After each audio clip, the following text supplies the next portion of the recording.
Input devices में next device और important device है आपकी क्या, माउस। तो बेसिकली माउस का अगर हम यूज देखें तो माउस आपकी एक इनपुट डिवाइस है जो कंप्यूटर स्क्रीन में ऑब्जेक्ट्स को, आइकन्स को, फाइल्स को पॉइंट आउट करने का काम करती है। आप माउस से यही काम करते हो। तो mouse is a pointing device. कभी कभी ऑप्शन में आ जाता है कि इनमें से कौन सा पॉइंटिंग डिवाइस है, वहां पे माउस आपको करना पड़ेगा। इनपुट डिवाइस तो है, लेकिन इनपुट के अंदर कौन सी डिवाइस है, पॉइंटिंग डिवाइस है। आप वहां पे कंफ्यूज मत होइएगा। उस ऑप्शन में आपका इनपुट डिवाइस भी एज ऑप्शन होगा और आपका पॉइंटिंग डिवाइस भी ऑप्शन होगा, लेकिन वहां पे आपको क्या चूज करना है, पॉइंटिंग डिवाइस चूज करना है। तो अगर हम बिना कीबोर्ड के स्क्रीन पे मूव करना चाह रहे हैं तो हम उसके लिए माउस के कर्सर का यूज करते हैं, और वो कर्सर जो है वो जैसे लैपटॉप है तो आपका टच पैड से कंट्रोल होगा, और अगर डेस्कटॉप है तो आपके माउस से कंट्रोल होगा। तो माउस में कुछ एक्शंस यूज करते हैं, लेकिन बेसिकली उसके पहले ये बता दें कि आजकल जो माउस मार्केट में यूज हो रहे हैं वो ऑप्टिकल माउस यूज हो रहे हैं, जो ऑप्टिक्स मतलब लाइट सेंसिटिव होते हैं। पहले तो एक बॉल वाला माउस यूज होता था, व्हील माउस टाइप का होता था, उसमें गेंद लगी होती छोटी सी, वो सरफेस पे घूमती तो कर्सर मूव करता था। उसकी एक्यूरेसी उतनी अच्छी नहीं थी, और बच्चे उसको घर, उसका बॉल निकाल के घर उठा ले जाते थे, खेलते थे। तो उसके लिए फिर हटा दिया गया उसको। अब ऑप्टिकल माउस यूज होते हैं, लेजर बीम्स यूज होती हैं जो सरफेस से टकरा के वापस जाती हैं, और फिर उस हिसाब से कर्सर जो है वो मूव करता है। तो माउस में बेसिकली हम लेफ्ट क्लिक और राइट क्लिक, डबल क्लिक और ड्रैग एंड ड्रॉप का ऑपरेशन परफॉर्म करते हैं। लेफ्ट क्लिक क्या होता है, वो आइटम को सिलेक्ट करने का काम करता है। राइट क्लिक क्या करता है, मेन्यू ओपन करने का, कुछ सर्टेन कमांड्स ओपन करने का काम करता है। और डबल क्लिक जो होता है वो किसी फाइल को ओपन करने का काम करता है। ड्रैग एंड ड्रॉप की बात करें तो अगर किसी पर्टिकुलर ऑब्जेक्ट को आप ड्रैग करके कहीं पे ले जाके ड्रॉप कर सकते हो दूसरी लोकेशन पे, तो ड्रैग एंड ड्रॉप का ये काम होता है। नेक्स्ट डिवाइस आपका जॉयस्टिक है। तो joystick is also pointing device. Joystick भी आपकी क्या है, एक पॉइंटिंग डिवाइस है। इनपुट डिवाइस तो है, लेकिन ये भी क्या है, आपकी एक पॉइंटिंग डिवाइस है जो कर्सर की पोजीशन को स्क्रीन पे डिस्प्ले कराने का काम करती है। इसमें एक लीवर होता है जो लगभग लगभग सारी डायरेक्शंस में मूव कर सकता है। जैसे गियर होता है आपकी गाड़ी में, उस तरीके से होता है। बेसिकली ये गेमिंग पर्पज के लिए यूज होता है। जैसे ये देख रहे होगे आप, कंसोल्स आते हैं ना, गेमिंग कंसोल्स आते हैं, यहाँ से आप डायरेक्शन वगैरह इसकी चूज कर सकते हो। बेसिकली गेम में इसका लोग ज्यादा यूज करते हैं जॉयस्टिक का। नेक्स्ट आपका ट्रैक बॉल होता है। तो ट्रैक बॉल भी आपकी क्या है, एक पॉइंटिंग डिवाइस है जो माउस की तरीके ही काम करती है, लेकिन अब उतना ज्यादा यूज में ये नहीं है। ये भी वही करती है। इसमें क्या होता है, एक कैबिनेट होता है, थोड़ा डब्बा होता है, उसके ऊपर एक बॉल लगी होती है, ऑप्टिकल ट्रैक बॉल होती है, जिसमें लेफ्ट बटन और राइट बटन होती है। और उससे हम कर्सर को क्या करते हैं, स्क्रीन पे मूव कराते हैं। कैसे, जब उस बॉल को हम फिंगर से अपने टच करते हैं तो कर्सर भी हमारा क्या करता है, मूव करता है। तो बेसिकली ट्रैक बॉल जो था वो नोटबुक कंप्यूटर्स में यूज होता था, बट अभी ये आउटडेटेड हो चुका है। ठीक है। फिर उसके बाद अगर और हम बात करते हैं इनपुट डिवाइसेस की, तो नेक्स्ट में आपका इनपुट डिवाइसेस में आ जाएगा टच स्क्रीन।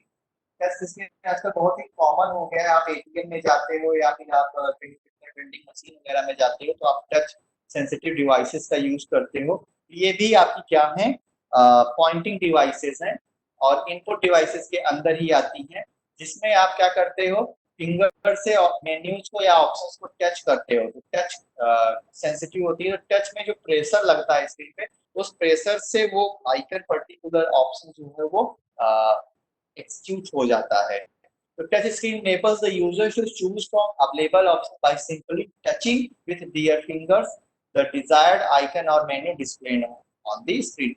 एटीएम में बेसिकली आप लोगों ने इसका बहुत ही फ्रिक्वेंटली यूज करा होगा। फिर आपका लाइट पेन है। बेसिकली ग्राफिक डिजाइनर या फिर जो भी पेंटर्स वगैरह होते हैं वो लाइट पेन का यूज करते हैं। ये भी टच सेंसिटिव डिवाइस है जो एक पैनल पे अगर आप उससे कुछ लिखोगे स्क्रीन पे तो वो आपके डिस्प्ले में आपको दिखाता जाएगा। तो इसमें पेन और एक केबल होती है जो कंप्यूटर से कनेक्टेड होती है, और उसी के थ्रू क्या होता है, सिग्नल जो होता है वो ट्रांसमिट होता है। और बेसिकली क्या होती है, लाइट सेंसिंग एलिमेंट टेक्नोलॉजी पे काम करती है। जब भी टिप पे हम कुछ टच करते हैं तो लाइट जो होता है वो उसको एक्टिवेट हो जाती है लाइट, और वो स्पॉट्स को सेंस करके कंप्यूटर को भेज देती है। तो बेसिकली ये आर्किटेक्चरल डिजाइन जैसे CAD computer design application map वगैरह बनाने के काम में ये ज्यादा यूज होता है। तो बेसिकली जो डिजाइनर्स होते हैं वही इसका ज्यादा यूज करते हैं। फिर नेक्स्ट डिवाइस है आपकी स्कैनर। स्कैनर क्या करता है, हार्ड कॉपी डेटा को सॉफ्ट कॉपी या फिजिकल कॉपी डेटा को सॉफ्ट कॉपी या डिजिटल कॉपी डेटा में कन्वर्ट करने का काम करता है। मीन्स हम ये भी कह सकते हैं कि स्कैनर जो है एक इनपुट डिवाइस है जो ट्रांसलेट करता है पेपर डॉक्यूमेंट को इसमें इलेक्ट्रॉनिक फॉर्मेट में, जो कंप्यूटर में स्टोर हो सकते हैं। तो आजकल के तो जो स्कैनर होते हैं वो फ्लैट बेड स्कैनर होते हैं, छोटे से टेबल पे आराम से आप रख के काम कर सकते हो। बेसिकली ये भी एक्सरे की तरह ही काम करते हैं। नेक्स्ट आपका ऑप्टिकल मार्क रीडर होता है। जो भी आप OMR सीट भरते हो उसका पूरा नाम क्या होता है, ऑप्टिकल मार्क रीडर होता है।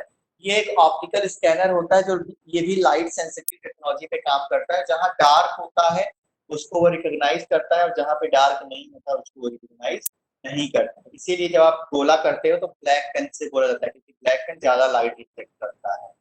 तो ये एक डेटा गैदरिंग प्रोसेस है जिसमें ये यूज होता है, और बेसिकली एग्जामिनेशन वगैरह में OMR सीट आपका यूज होता है। फिर आपका OCR होता है जिसको बोलते हैं ऑप्टिकल कैरेक्टर रिकॉग्निशन।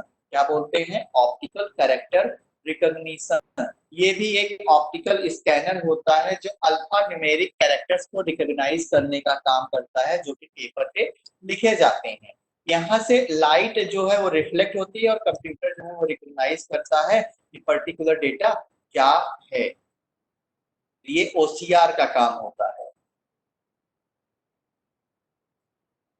फिर उसके बाद अगर बात करें तो आपका जो नेक्स्ट इनपुट डिवाइस होता है वो आपका OBR होता है। इसका नाम होता है क्या, ऑप्टिकल बारकोड रीडर। तो आप जब भी शॉपिंग वगैरह करने जाते हो तो देखो पैकेट के पीछे एक बारकोड होता है, उसको वो सेंस करते हैं, तो पूरी डिटेल उस प्रोडक्ट कहाँ जाती है, कंप्यूटर में आ जाती है। It is photo electric device. क्या है, फोटो इलेक्ट्रिक डिवाइस है जो इलेक्ट्रिसिटी और लाइट दोनों पे काम करती है।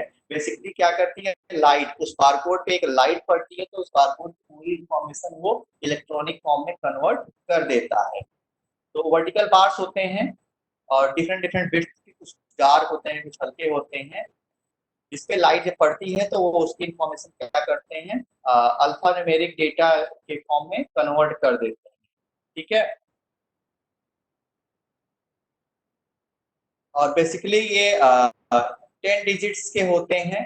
ठीक है, जिसमें फर्स्ट 5 डिजिट जो होती है वो सप्लायर के लिए होती है, और जो लास्ट के 5 होते हैं वो मैन्युफैक्चरर के लिए। ठीक है।